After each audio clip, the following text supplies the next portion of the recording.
Net আনলে না, মোবাইলে সব পচা দশা ভিডিও একসঙ্গে সব উল্টেই দেখছো। কেডা কেডা দেখো নাই কমেন্টে কইয়া যা বললে।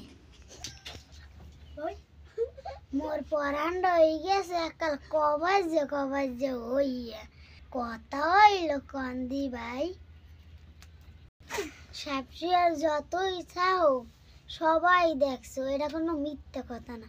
আমি যদি মিথ্যা কথা বললেই থাকি তাহলে আর আমি তোমার সামনে এত ভিডিও করতামও না, বুঝছো ভাই। যার রুমান না করছো আগুন দিয়ে পড়ছো বউ কেন তোমাকেও সইতে হবে, আমরা আর সইতে পারবো না। ওরা লাগছে কিতে এরম কাম আমি হর মুখির লেগে।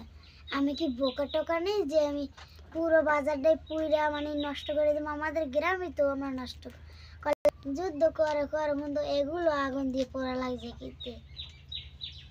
বুক পেতে পেতে ঘুরলে দরকার হলে কি এটা কোনো দরকার হলো? কত মানুষের জীবন গেছে, যদি জীবন যাইতেই দেয় মানুষ তো দেশে আর একটাই থাকবে না। এখন দেশ ছেড়ে মানুষ পালাইবে না আমরা পালাই যাবো না মেয়েরা? যুদ্ধ তো করাই লাগবে, চাকরি চুকরি তো কিছুই করতে পারবা না, ওদের দেশটারে তো নষ্ট করে ফেলাবা। হারছে কি চাকরি করো নাহলে যুদ্ধ করো, যুদ্ধ করে তো পুরো দেশটারই তোমরা অপচয় করে লাইছো। যুদ্ধ তো করছো তোমরা, তোমাগুলোকে আন্তরিক আমরা আন্তরিকভাবে দুঃখিত।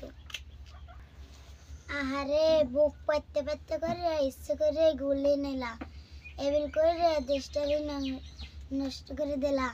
এবিল মরার কি দোষ আসলে যে মারা যাওয়া লাগবে? এটা কোনো কথা আসলে? কথাগুলো যদি ভালোই লাগে আমাদের ভিডিওটি লাইক সাবস্ক্রাইব করে দেবো অবশ্যই। আর আমাদের ভিডিওটি কেমন লাগছে লাইক কমেন্ট শেয়ার।